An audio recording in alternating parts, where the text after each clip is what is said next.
Баршаңызға ассалому алейкум. Всем доброго дня, мир вашему дому. 80 лет назад, 8 марта 1944 года, согласно постановлению Государственного комитета обороны, все балкарцы были насильственно выселены из своих исконных земель в Казахстан и Киргизию.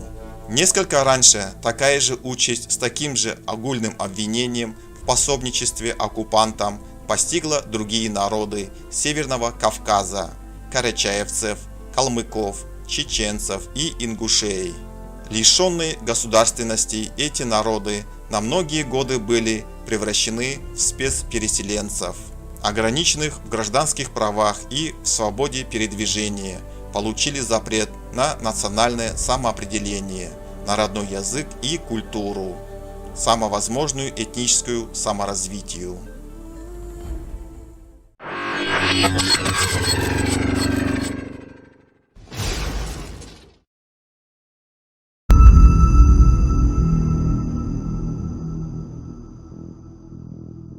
Когда среди ночи громко в дверь стучится, как при пожаре надо, мол, тушить, то к колыбели матери стремится, чтоб малышей скорее защитить. Так было и в ту ночь, когда солдаты врывались в наших мирные дома.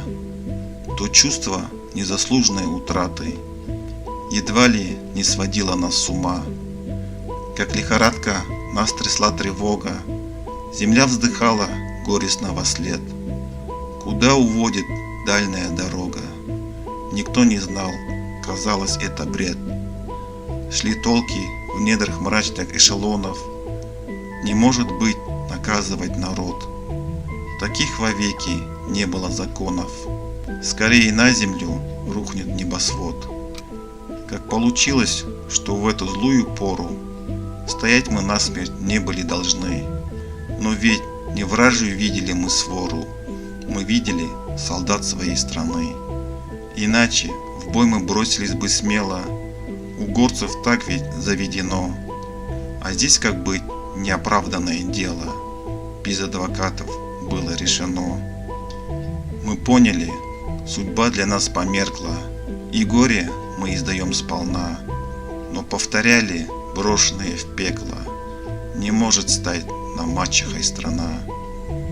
И с участью решили мы смириться, мы верные отчизны сыновья. Попробуй, кто тогда нам подчинится, мгновенно лишится нам бытия. Ведь на свою страну поднявший руку, поднял ее на собственную мать.